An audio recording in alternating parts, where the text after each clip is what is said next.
Pada zaman dahulu kala, hiduplah seorang ibu dengan anak perempuannya yang bernama Darmi. Ayah Darmi sudah meninggal saat Darmi masih kecil. Dahulu mereka hidup berkecukupan. Namun setelah ayahnya meninggal, ibu Darmi bekerja keras di ladang demi hidup mereka. Karena setiap hari bekerja di ladang, kulit ibu Darmi jadi semakin gelap dan berat tubuhnya pun mengusut. Semua dilakukan demi Darmi, putri satu-satunya. Namun apa yang dilakukan Darmi? Ia tidak mau membantu ibunya. Kerjanya setiap hari hanya berdandan. Dia juga enggan keluar rumah karena takut kulitnya menjadi gelap seperti ibunya. Hari Darmi akan bekerja di ladang. Ia akan bekerja sampai sore hari. Sebab musim panen telah tiba, ibu Darmi berkata pada Darmi, Darmi, apakah kamu hari ini bisa masak, nak? Hari ini aku tidak bisa pulang, soalnya ibu harus memanen hasil kita. Gak bisa, Bu. Kalau aku masak, badan Kina akan bertungku. Aku kan baru saja mandi. Dan kalau misalnya aku ngantar makanan ke ladang, kulit Kina akan hitam seperti kulit ibu. Aku gak mau, Bu. Ibu Darmi hanya menggeleng-gelengkan kepala yang terlihat sedih. Di ladang, Ibu Darmi bekerja dengan keras. Ia mengumpulkan hasil panen karena besok dia akan menjualnya ke pasar. Setelah dari ladang, ia pun pulang dan sampai ke rumah. Betapa terkejutnya dia, di meja tidak ada makanan yang bisa dimakan. Melihat ibunya pulang, Darmi hanya bisa marah-marah. Ibu dari mana sih? Seharian gak kelihatan. Masa di rumah gak ada makanan? Darmi lapar, Bu. Seharian gak makan? Darmi, tadi kan ibu sudah bilang, kamu harus masak, nak.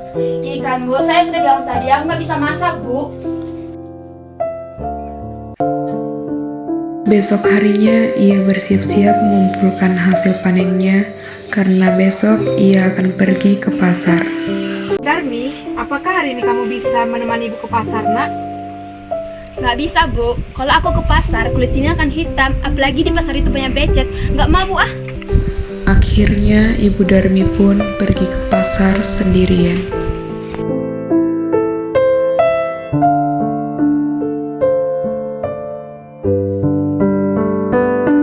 Setelah pulang dari pasar, Ibu Darmi pun menghitung hasil panen yang tidak seberapa. Darmi yang melihat ibunya segera mendekati ibunya. Bu, beda Darmi habis nih. Tolong belikan dong, Bu. Iya, Darmi, tapi besok kamu harus menemani ibu ke pasar ya, nak? Ya deh, besok Darmi ikut. Ibu, nanti kalau jalan jangan berdampingan ya. Ibu di belakangku aja. Kenapa, Darmi? Udah deh, pokoknya ibu di belakang saja. Sebenarnya Darmi malu berjalan bersama ibunya yang berkulit hitam dan wajah tidak terawat. Tiba-tiba di tengah jalan, ada teman Darmi yang menyapa dan bertanya. Hai Darmi, kamu mau kemana? Mau ke pasar? Itu yang di belakang kamu siapa ya? Ibu kamu ya? Ini ibu aku, bukanlah. Ini pembantu aku. Oh ya? Betapa sedihnya hati Ibu Darmi, tetapi dia hanya bisa menahan di dalam hati, dan mereka pun melanjutkan perjalanan.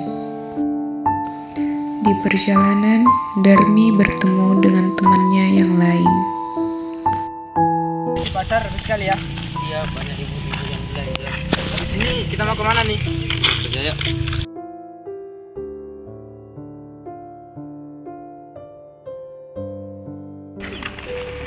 Hai Darmi, kamu mau kemana? Mau ke pasar? Cepat sekali Darmi kamu mau ke pasar. Ya, aku mau beli sesuatu. Itu yang di belakang kamu ibu kamu? Ini ibu aku. Enggak lah, dia pembantu aku. Masa ibu aku kayak gitu? Oh, pembantu. Ya. Sungguh hati Ibu Darmi sangat kecewa mendengar anaknya yang tidak mengakuinya, tetapi ia hanya bisa memendam di dalam hatinya. Sampailah Darmi dan ibunya di pintu pasar. Lagi-lagi Darmi bertemu dengan temannya.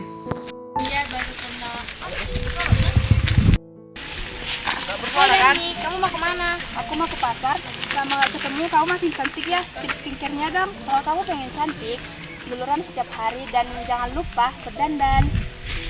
Yang di belakang kami itu siapa? Ibu kamu ya?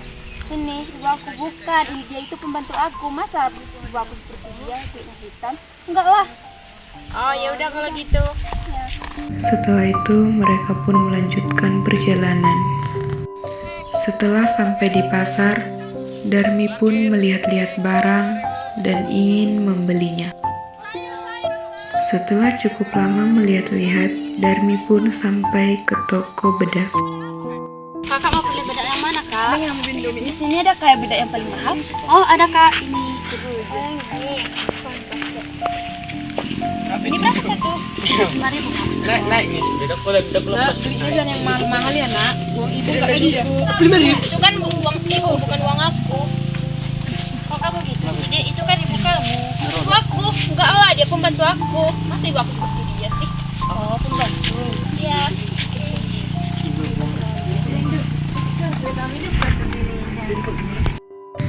Di perjalanan, Darmi marah kepada ibunya karena ada barang yang tidak terbeli. Ibu ini bagaimana sih? Tadi kan ada tas terbaru, kenapa ibu belikan? Darmi, sudah terlalu banyak barang yang kau beli nak. Uang ibu sudah tidak cukup. Kan ibu sudah bilang tadi, apa yang Darmi mau? Ibu harus belikan dong. Lalu, kan Darmi sudah bilang dari awal, ibu harus berjalan di belakangku. Aku malu bu, malu punya ibu seperti ibu. Kulitnya sudah hitam, gak terawat, kayak pembantu, tahu nggak sih?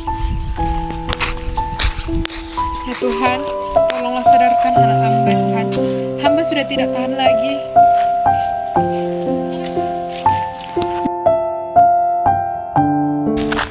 Tolong bu, kaki Darmi nggak bisa digerakin bu, tolong. Tolong bu, kakiku sakit bu. Nak, ini semua pembalasan untuk kamu nak. Selama ini kamu selalu durhaka sama ibu. Maafin aku bu, aku tidak akan mengulangi lagi. Maaf bu, maaf.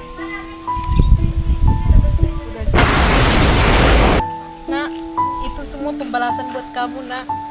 Ibu tidak bisa membantu kamu.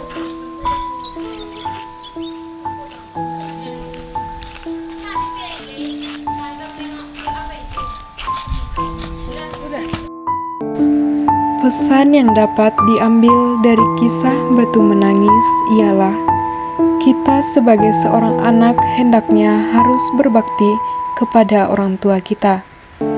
Ibu adalah orang yang telah mengandung, melahirkan, dan merawat kita dengan penuh kasih sayang.